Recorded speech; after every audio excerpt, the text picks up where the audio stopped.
Ya pemirsa, mari kita simak bersama informasi terpopuler dari situs cnbcindonesia.com sepanjang hari ini. Kita langsung saja ke informasi terpopuler yang pertama. Malaysia minta bantuan pangan ke Republik Indonesia. Pemerintah Malaysia diketahui meminta bantuan kepada Indonesia untuk memenuhi pasokan pangan khususnya beras. Namun pemerintah Indonesia menegaskan bantuan baru dapat diberikan jika stok dalam negeri dinilai aman.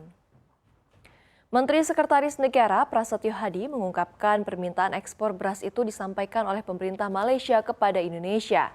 Pernyataan ini disampaikan usai retret Kabinet Merah Putih di Hambalang, Jawa Barat. Prasetyo menyebut pemerintah belum merinci jumlah permintaan dan belum memastikan kemampuan Indonesia untuk memenuhinya. Menurutnya bantuan hanya akan diberikan apabila pasokan dalam negeri mencukupi. Sebelumnya, Menteri Pertanian Amran Sulaiman juga mengonfirmasi adanya permintaan serupa dari Malaysia. Namun pemerintah menegaskan saat ini fokus utama adalah menjaga ketahanan pangan nasional dan keamanan stok beras dalam negeri sebelum mempertimbangkan bantuan ke negara sahabat.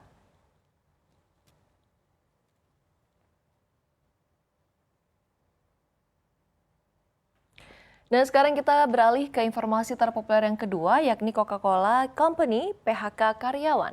Perusahaan minuman raksasa Coca-Cola Company berencana melakukan pemutusan hubungan kerja atau PHK di kantor pusatnya di Atlanta, Amerika Serikat. Langkah ini merupakan bagian dari proses restrukturisasi perusahaan.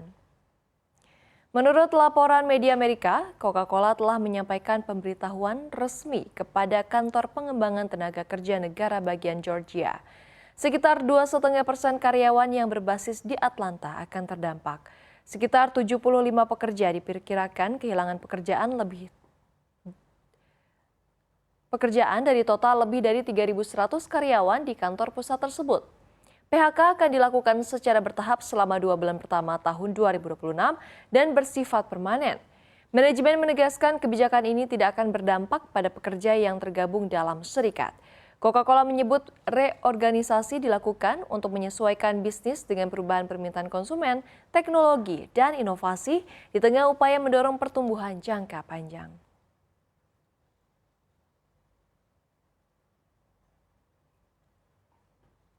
Dan kini kita ke informasi terpopuler yang ketiga, Yaman kembali diserang. Koalisi militer pimpinan Arab Saudi melancarkan serangan ke Yaman pada hari ini, Rabu 7 Januari 2026, di mana serangan ini diklaim sebagai operasi terbatas untuk menghentikan gerakan separatis di negara tersebut.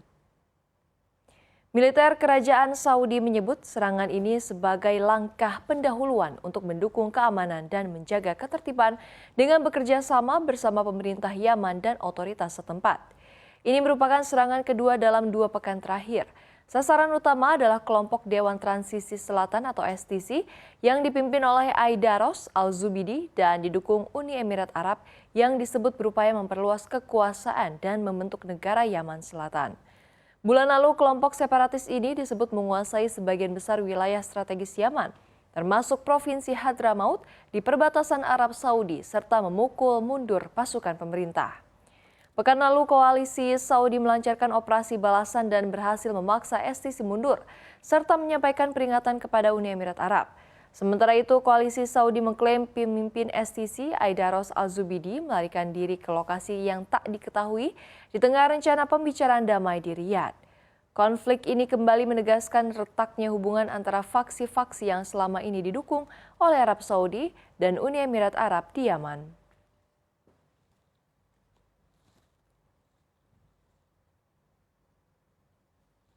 Nah pemirsa, kini kita ke informasi terpopuler yang terakhir atau yang keempat, yakni Venezuela ekspor minyak mentah ke Amerika Serikat.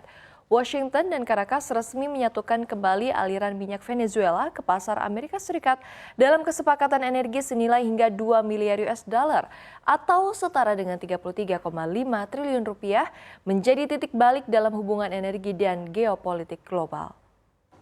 Presiden Amerika Serikat Donald Trump mengumumkan rencana ekspor minyak mentah Venezuela untuk dikirim langsung ke pelabuhan di Amerika Serikat.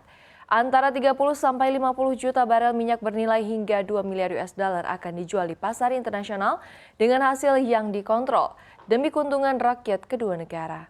Langkah ini dipandang berguna bagi Caracas untuk mencegah penurunan produksi lebih dalam serta mengalihkan pasokan yang sebelumnya dituju kepada China. Kesepakatan tersebut datang setelah tekanan ekonomi dan blokade ekspor yang dilakukan oleh Washington sejak Desember tahun lalu. Beberapa pejabat Venezuela mengecam operasi dan menyebutnya sebagai kerangka penculikan. Namun pemerintah Amerika Serikat menegaskan bahwa perjanjian minyak ini adalah bagian dari negosiasi utama kesepakatan energi.